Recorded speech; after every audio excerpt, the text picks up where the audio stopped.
Değerli şagirdlər, abituriyentlər, izləyicilər, İsmail Şıxlının Dəli Kür romanının davamını danışıram. Demək, Pristav özü kəndə gələsi olur. Çünki Əşrəfi birinci dəfə həbs eləməyə gələndə Qazaxlar Cahandarağa dedi ki, mənim sizə veriləsi adamım yox. Pristav kəndə gəlir, iki məqsədi var. Bir cəmaata meşənin daha qoruq olduğunu, heç kəsin ora hərlənməməli olduğunu, hərlənən olsa güllələnəcək, həbs olunacaq, sürgünə gedəcək və s.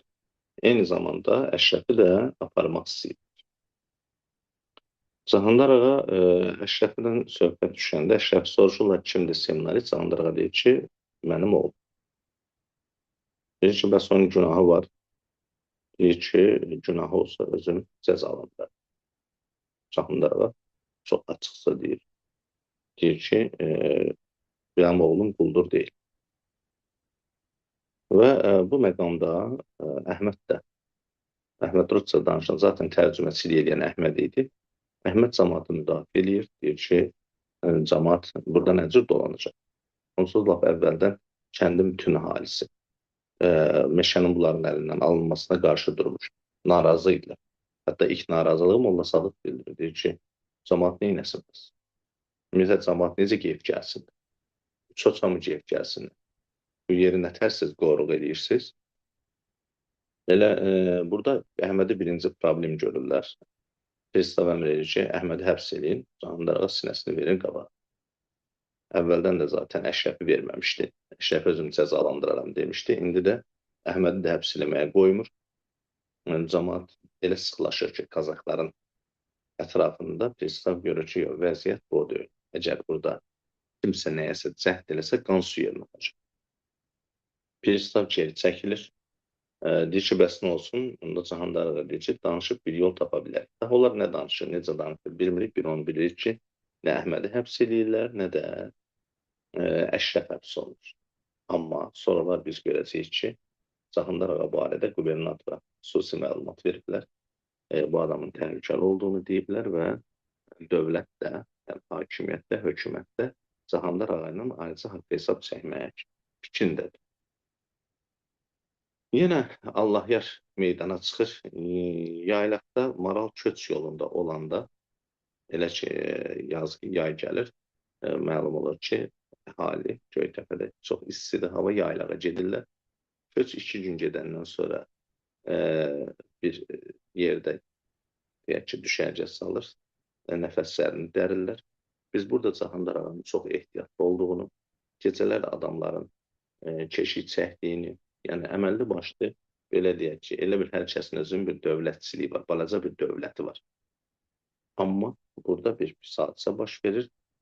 Maralı, Cahandar ağanın maralını, onun heyvanların arasında bir maral var idi. Bunu körpə vaxtından gətirmişlər, malqara ilə bir yerdə baxırdılar, həmin maralı vururlar. Cahandar ağa başa düşür ki, yenə ona sataşdılar. Zaten Cahandar ağanı, bu artıq 3-cü sataşma idi. Bir dəfə salatını bildiyimiz kimi arxadan vurmuşdular, amma güllə su qabına dəymişdi, düymə dəymişdi. Birində də Çernyayevski gələn gecə ki, gəlmişdi Əşrəfdən, belə Əhmədlə görüşür. Bu gecə kənddə onun tayalarına od vurur. Həmin vaxtda Cahandar ağa Allahyarı yaralamış olur. Cahandar ağa ehtiyatlı idi, od tayasına od vurulduğunu görən kimi başa düşür ki, istəyirlər ki, işığa çıxsınlar, onu vurub öldürsünlər. O da pəncərədən hoppanır və Allahyarın qaraltısına güllə atır və Allahyar yaralanır. Elə orada bilir ki, ilk dəfə onda bilir ki, Allahyar bundan düşmənçilik edir. Çünki onun bir boynunun şərfi qalmışdı, çalması qalmışdı. Onu gətirir, mələyə göstərir, mələk tanıyır, deyir ki, bəli, o. Ondan sonra heç indiyə qədər Cahandar ağa heç Allahyarı düşünmürmüş. Bu maral da vurulanda Cahandar ağa başa düşür ki, bu Allahyar əl çəkir. Ondan sonra o özü də Allahyar haqqında artıq düşünməyə başlayır, ölçü götürməyə. Düzdür, biz bunu sonralar görürük. Maral vurulur, sonra Şahmarla Əşrəf görüşürlər burada. Məlum olur ki, Şahmar atasından küsüb getmiş olsa da, atasının namını heç arada yerə vermir. Sonralar biz bunu Cahandar Ağada da görürük ki, Cahandar Ağa Şahmarın onun namına heç adı yeri vermədiyini bilir. Şahmar Əşrəfin Pakizəni sevməsini, onunla münasibətinə xoş baxmadığını bildirir. Çünki Şahnicarın ölümündə hamı Molla Sadığı günahkar bilirdi. Çünki Molla Sadığın meyxanasının Şahnicarın ölümünə səbəb olduğunu hamı bilirdi. Ona görə atasının qanlı bıçaq olduğunu düşünür və onun qızının istənilməsini düz hesab eləmir. Əşrəfin ziyalı kimi bir mövqeyi də Şamxalın xoşuna gəlmir. Sonra başqa bir hadisə baş verir. Əhməd verilmiş ki, uşaqları götürüb hazır edilmə seminariyasına gətirəcək. Əhməd fəaliyyət göstərir orada bir neçə ailənin uşaqlarını götürür, yaylağa gətirir, onları yaxşı hazırlamaq üçün. Çünki Göytəpədə hava çox isti idi, uşaqlarla məşğul olmaq olmurdu. Uşaqlar özlərini gedib elə çaya vururdular. Onlardan icazə alır, öz pulu ilə bir araba tutur, uşaqları yaylağa gətirir. Yaylağa da gətirdiyini gəlib Cahandar Ağaya sığınır. Biz burada Salatının Əhməddən xoşu gəldiyini də hiss edirik. Orada bir epizod olur, daha o epizodu deyə də bilərəm. Əhmədin adını artıq Salatın da yazmaq öyrənirdi Əşrəfdə.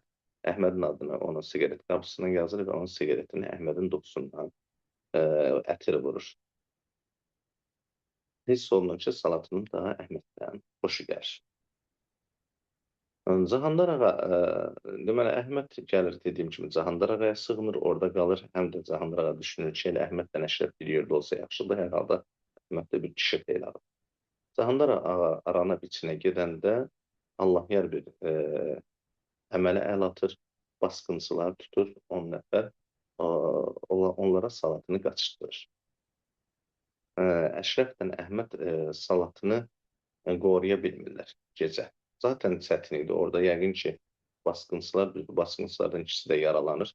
Onlar yəqin ki, Əhmədi, Əşrəfi öldürmək də varsa Salatını qaçıracaqlar. Çünki burada geriyə durmaq variantı yox idi. Çünki gəl basqına sən, çünki Əhməd Əşrəf bunları öldürüb tutarmalı idi, ya da onlar Əhmədi Əşrəfi öldürməli idilər. Onlar yaralansılar da Salatını götürüb qaça bilirlər. Çünki kişilər qalmamışdı. Kişilərin hamısı biçinə yetmişlər. Çox az nökər naib qalmışdı. Salatın da anasının yanında yatmışdı deyə Salatını. Salatın düzə qaçır çadırdan, amma tapıb qaçırırlar. Səhər tezdən qaçırdığı Allahyar bunu Həsən Ağanın binəsinə qaçırtmış olur. Həsən Ağa da işləmə Cahandar Ağa ilə dost deyilmiş. Qız gələndən sonra Həsən Ağa heç soruşmur ki, bu Allahyardan ki, kimin qızını qaçırtmaq falan. İstəyirsəmiş, amma yoldaş ona qızdan soruşur ki, kim sənə bala, kimlərdənsə, o deyəndə mən Cahandar Ağanın qızıyam, qadın məhəttəl qalır, tez saparaq ərinə deyir, Həsən Ağa Allahyara çox dəri yamanlı ki, dur cəhənnəm ol mənim qapımda. Qızı istəyir, onda çox biədəb cavab verir. Deyir, sən məni nə hesab eləmsən? Şeşələnmək istəyir Allahyar. Allahyarın əlindən silahını alırlar, əlini qolunu bağlayıb, atın belinə mindirib, atına da bir qamçı çəkirlər.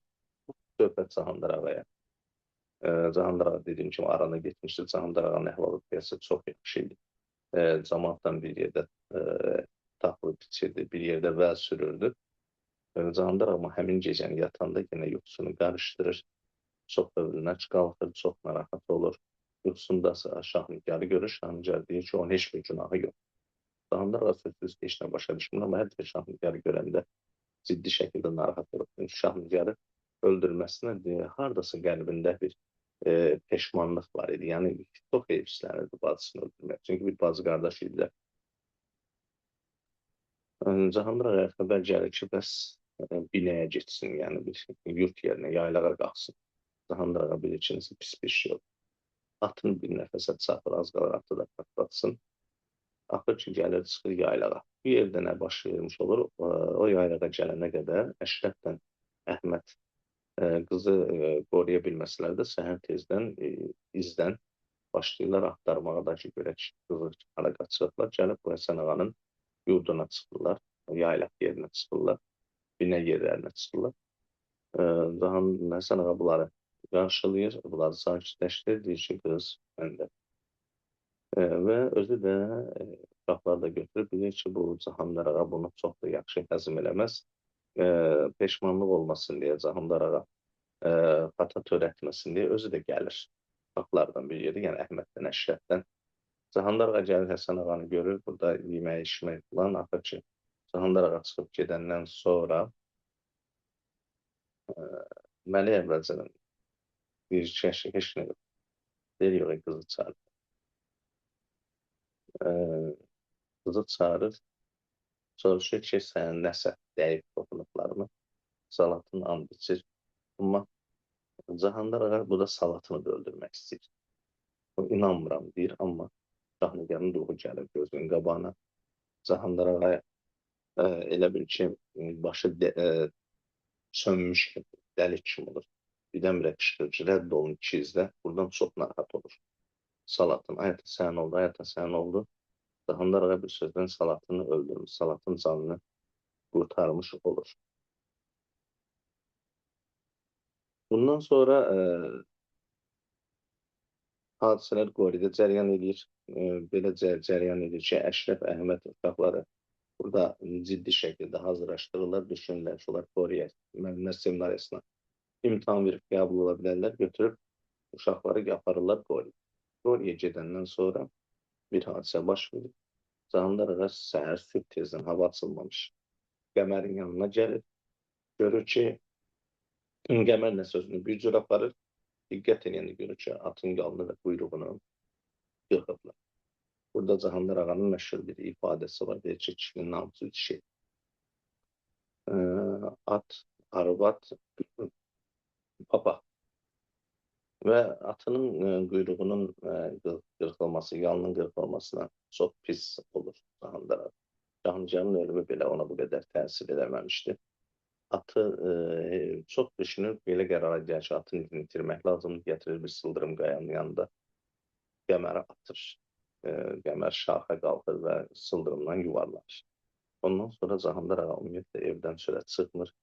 Ay müddətində Allah yardan xəbər gözləyir. Yəni adam salır Allah yarın başına. Axır ki, peşinə deyək, bir nəfər xəbər gətirirlər ki, bəs Allah yar çəkdir.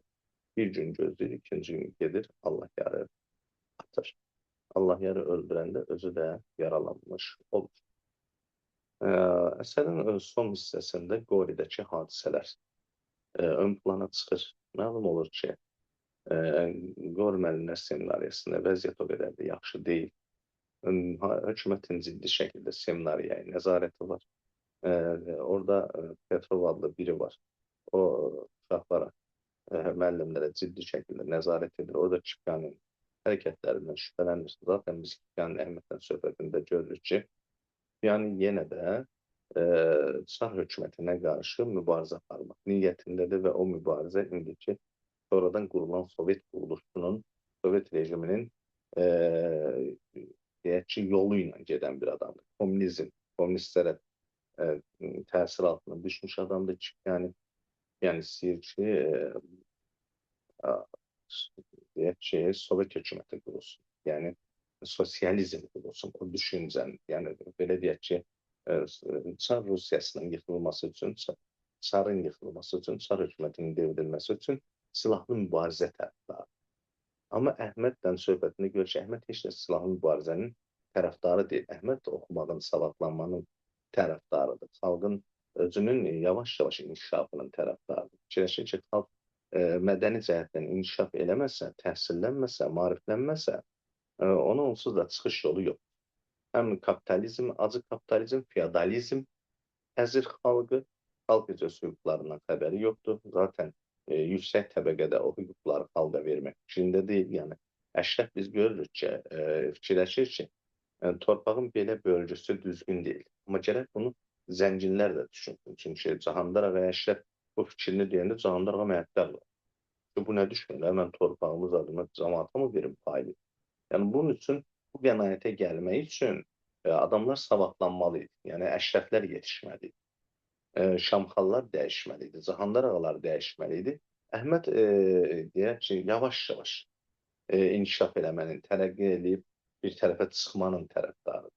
Belə məlum olur ki, Cahandar ağa silahlı mübarizənin, silah yolu ilə devrilmənin xeyir gətirməyəcəyini düşünür. Xüsusilə bu Sovet quruluşunun Azərbaycan xalqına heç bir xeyir gətirmədiyini Cahandar ağa nə cürsə, Cahandar ağa deyim, İsmayıl Şıxlı nə cürsə bizə hiss elətdi. Yəni, quruluşu bəyənmədiyini göstərir Əhmədin mövqeyini. Məlum olur ki, bəli, Kipyaniniyə qarşı Kipyanin deməli, hökumətə qarşı bir adamdır. O uşaqlar arasında böyük nüfuz sahibidir, amma Kipyanin gəlib həbs edirlər. Düzdür, Semyonov istəyirdi ki, Kipyanini qorusun, amma qoruya bilmir. Sonradan hətta Tiflis qubernatorunun yanına gedir. Qubernator elə orada Semyonovu peşman edir.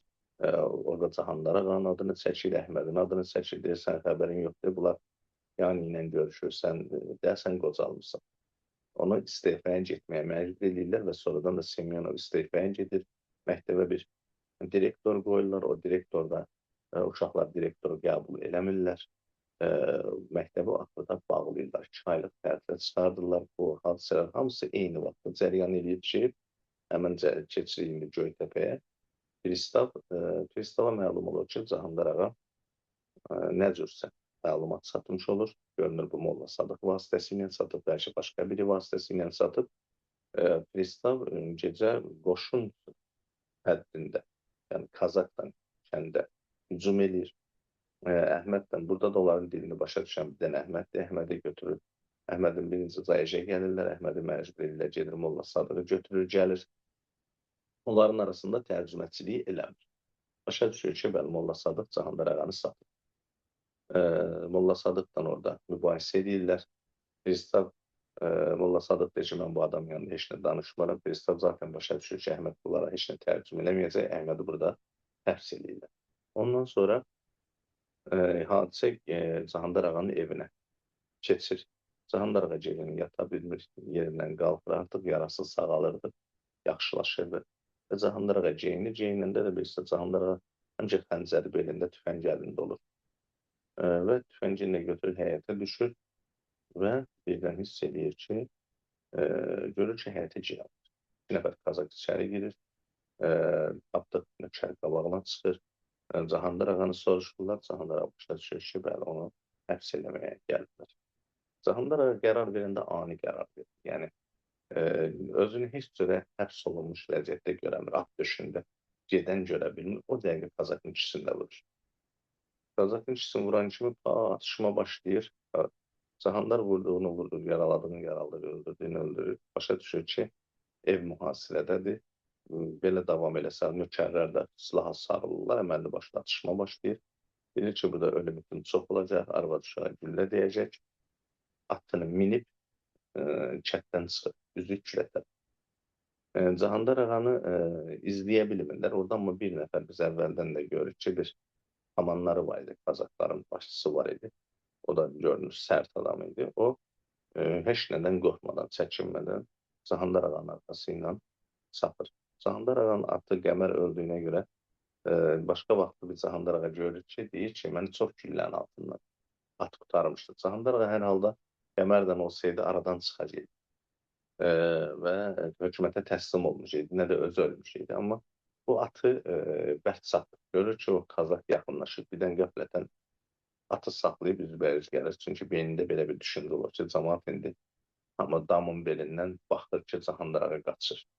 Bir Kazak onu qovur. Bu hissi keçirəndə qaçmağı özünə aid hesab edir. Atı döndər, atlar gəlir döş-döşə. Cahandar ağaya həmən Kazak ölümcül yara vurur. Cahandar ağa isə onu öldürür. Öldürür, ondan sonra atını bir də görür ki, o Kazaklar zaten gəlir. Atını bir də külə doğru sürür və özünü yarğandan atır. Və Cahandar ağa yarğandan atanda o torpaq özü də ovulur, gedir. Kazaklar görünür ki, anlayır ki, buradan Cahandar ağa sağ çıxa bilməz. Çünki artıq sel gəlmişdi həm də. Kürdən sağ qurtulmaq olan şey deyil. 2 gün sonra məlum olur ki, Şamxal atasının son nəfəsini çatır. Düz atası danışa bilmirdi, amma hər halda baxışa bilirdilər. Şamxalın dilindən belə söylənir, rəyində çatma məni bağışla. Sonra biz görürük ki, Əşrəf atasının qəbrini ziyarət edir. Ziyarətdən qaydanda Zayəcə girir, orada otaq dağıdılmışdı. Dağ səliqəyə salır, Şamxal gəlir, çıxır. Yenə onu məzəmmət edir ki, yəni sən daha təhlükəli hərəkətlər edirsən, silahsız hərəkət edirsən. Hani bunu deyim ki, bu yerdə Cahanlar ağanı həbs eləməyə gələn gecəni Cahanlar ağa çölə çıxmışdı, kəndə arasına çıxmışdı. Camaatın ona münasibətin biraz dəyişdiyini, ondan qorxa-qorxa baxdıqlarını görmüşdü. Çünki gördülər ki, Cahanlar ağa kimi gəldi, vurdu, öldürdü. Onun bircə niyyəti var ki, Molla Sadığı da öldürsün, canı rahatlasın. Bilsin ki, Molla Sadığı bu dünyada sağ qoyub getmir. Özü onsuz da anlayırdı ki, Allah yara görə hökumət onun dalından gələcək. Çünki belə bu boyda dərəbəylik olmazdı. Amma istəyirdi Molla Sadığı da öldürüb aradan götürsün, amma imkan oldu həmin gün o Molla Sadıqla rastlaşıb.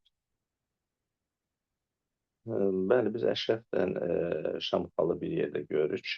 Burada bir əsər ümumiyyətlə pozitivizmlə dolu, müsbət əhval-ruhiyyə ilə dolu. Cahanlar ağa ölmüş olsa da biz onun kişi kimi öldüyünü görürük. Belə deyək ki, çox belə bədbin əhval-ruhiyyə yaşanır. Hərçənd ki, Cahanlar ağa düşünürdü ki, vəziyyət daha yaxşıdır, yaxşı deyil, kişilik zamanısı gedir.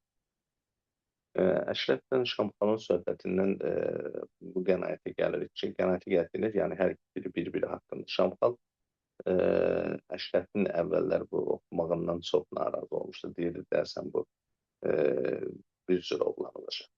Amma Əşrəfin seminariyada başına gələnlərindən az çox Əşrəfin dilindən bir şey eşidir. Deyir ki, həbsdəydim, ona görə gələnmədim. Məktəbimizi də bağladılar.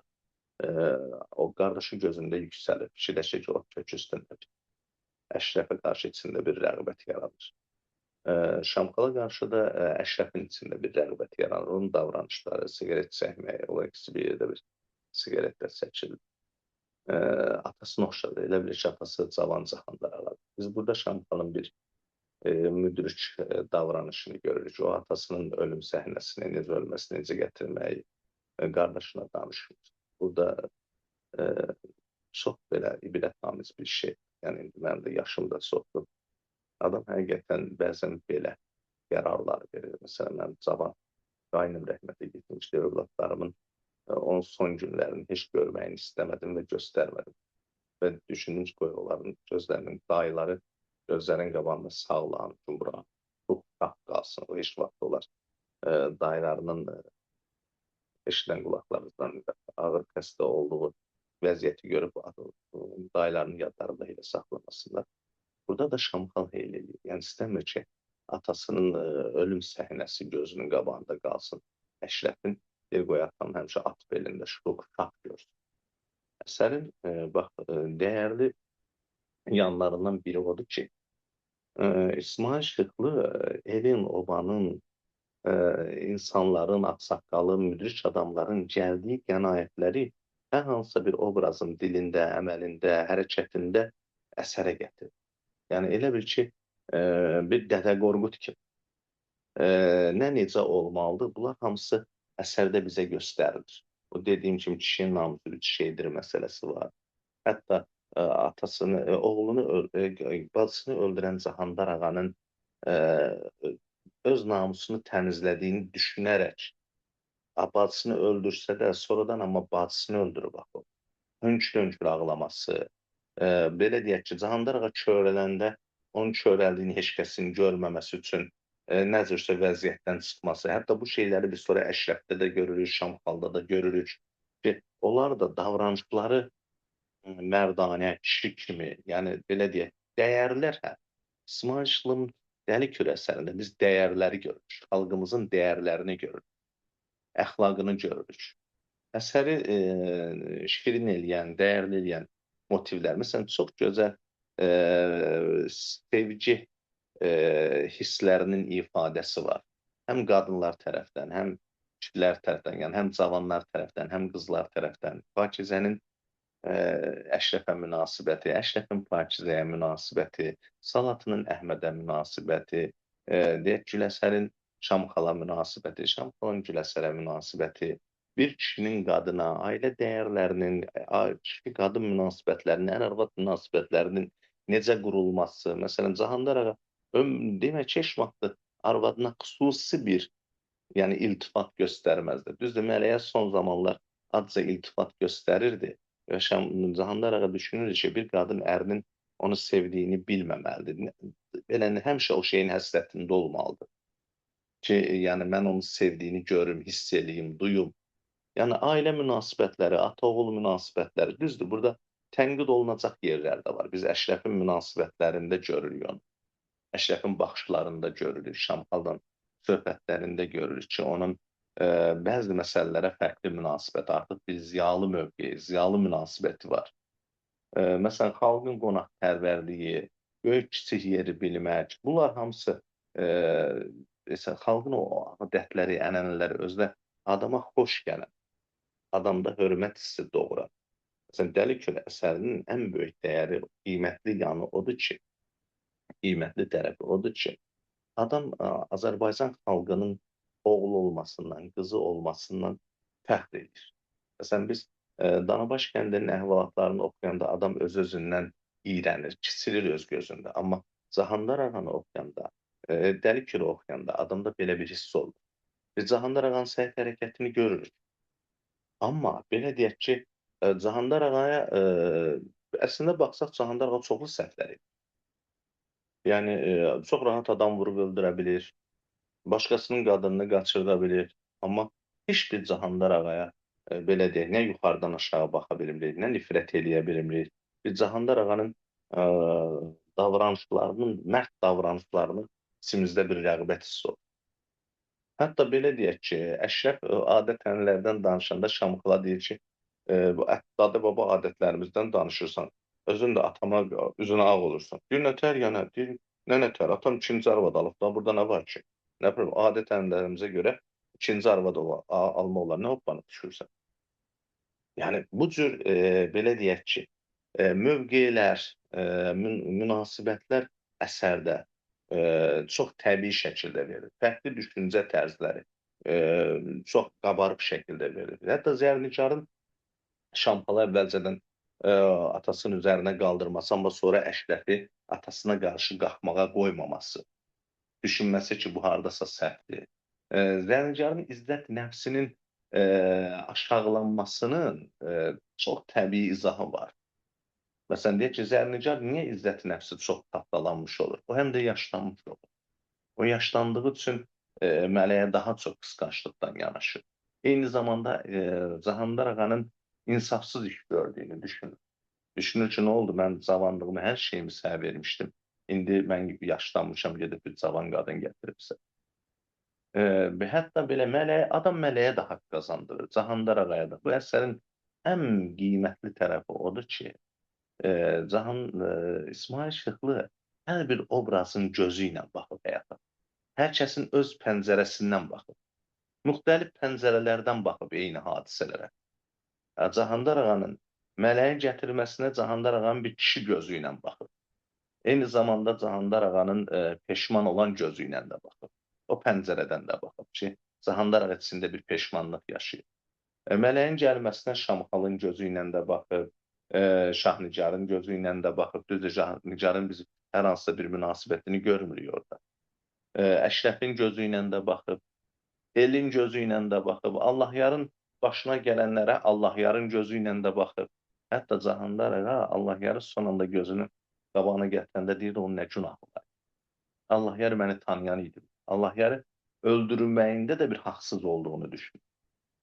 Biz Allahyarın, düzdür, içimizdə biz Allahyarın Cahandar ağaya sataşmasına bir, necə deyərlər, biraz pis oluruq. Amma Allahyar neynəməlidir? Yəni, biz Allahyara da haqq qazandırırıq. Bax, əsərin ən dəyərli tərəfi odur ki, yazısı mövqeyi açıq şəkildə ortaya qoyulur. Yazısı mövqeyi qoymadan məsələləri işıqlandır, hadisələri əks elətdirir. Həm də o dövrün adətini, ənənəsini, dünya görüşünü, baxışını, biz orada qoca kişinin də baxışını görürük həyata. Qoca kişiyə Cahandar ağanın da münasibətini görürük. Hətta Şamxalın qoca kişinin qızın Güləsəri qaçırmasına baxmayaraq, bu gəmiçi qocanın. Amma atasını qocaya heç cürə bərabər tutmur. Burada siniflərin, təbəqələrin bir-birinə münasibətini də görürük biz. Hətta belə deyək ki, aşağı təbəqənin nümayəndələrinin Cahandar ağa ilə danışarkən, biçinçinin Cahandar ağa ilə danışarkən sözünü udmasını da görürük. Kimi hər kəsin yol yolağa saxlamasını, Cahandar ağa ümumiyyətlə cəmiyyətin o dövrdəki münasibətlər sistemini şərh eləməsini də görürük. Hər kəs deyir öz mövqeyini öz davranışı ilə, hərəkəti ilə, deyək ki, öz ərliyi ilə qazanmış. Dədə Qorquddakı kimi hər kəs öz adını özü qazanmış. Əslində düzdür, cəmiyyətdə demokratiya yox idi. Amma həm də qəribə bir adət-ənənələrin formalaşdırdığı bir cəmiyyət var idi. Düzdür, biz bu gün o cəmiyyəti tənqid eləyə bilərik, amma o cəmiyyətdə bir üstün cəhət var idi. Hamı kişi idi, hamı oğlu ər idi, hamı dəli oğlan idi, dəli qadın idi. Yəni, yaxşı mənada dəli oğlan, dəli qadın idi. Hamı şərəfini qoruya bilir. Heç çəkinmədən biz görürük ki, bir kasıb bir varlıya atəş aça bilər. Çəkinmədən. Ağa ilə nökərin münasibətləri çox deyək ki, ədalət, necə deyərlər, hörmətə, sevgiyə əsaslanan bir şey. Hamı bir-birinə. Məsəl üçün, amma aşağı təbəqənin yuxarı təbəqəyə bir nifrəti, qəzəbi var idi. O da öz əksini tapır. Sərkəz nə cür deyir? Şahnigarın qulağı eşitişdə, bacısını qaçırmış olan Qampol Allah kökünüzü kəssin. Və bu qədər təbii. Hətta belə deyək, qocanın gül əsəri öz qızını görmək hissi, qızının atasını görmək hissi, qadınların kişilərdən çəkinmək hissi, onlara ciddi şəkildə hörmət eləmək, itaət eləmək hissi bu qədər gözəldir ki, bu əsəri 17 yaşında qız da oxusa orada özünü tapar, 17 yaşında oğlan da oxusa orada özünü tapar. Orada 40 yaşında bir qadın bir kişi oxusa da özünü tapar, mən yaşda bir kişi oxusa da özünü tapar. Yəni əsəri hansı yaşda oxusan əsər dəyərlidir, qiymətlidir, maraqlıdır. Bir nəfəsə oxunacaq bir əsər. Məsələn, mən bu dərsi çəkmək üçün 2-3 günün içində bu qədər işin gücün arasında Dəli Kür romanını bir daha oxudum. Sevə-sevə oxudum. Su kimi içərcəsinə oxudum. Hər kəsi, zaten bu əsərdə İsmail Şıxlı bizi əsərdən baş-başa qoyur. Əsərdə yazıçı mövqeyi dediyimiz kimi yoxdur. Özün təhlil elə, özün analiz elə, özün qiymətləndir. Cahandar Ağaya da özün qiymət ver, Zərnicara da, Şamxala da, Əşrəfə də, Salatına da, Şahnicara da, Mələyə də, Allah yarada, Molla Saddığa da, hamıya, Əhmədə də, Əşrəfə də, hər kəsə özün qiymət verməli olursun. Düşünürəm ki, əsəri özümüz oxusaq, əsərlə bağlı heç bir problemlə rastlaşmarıq. Onunla düşən hər hansısa bir sualı cavablandırmaq da bizim üçün belə çətin olmaz. Zaten orta məktəb dərsliyində çox kiçik bir parça verilir. Yenə əsərin çox kiçik parça şəklində verilməsinin əleyhinəyəm. Bu cür əsər ən azı deyək ki, bir 40 səhifə həcmində. Ən azı 40 səhifə həcmində. Bu 400 səhifəlik bir əsərdə orta məktəb dərsində, yəni 1/10 heç olmasa əsərin başdan ayağa bütün epizodlarını xatırladaraq vermək daha doğru olar. Diqqətinizə görə təşəkkür edirəm. Əgər sizə bir faydam toxunursa mənim üçün nə mutlu.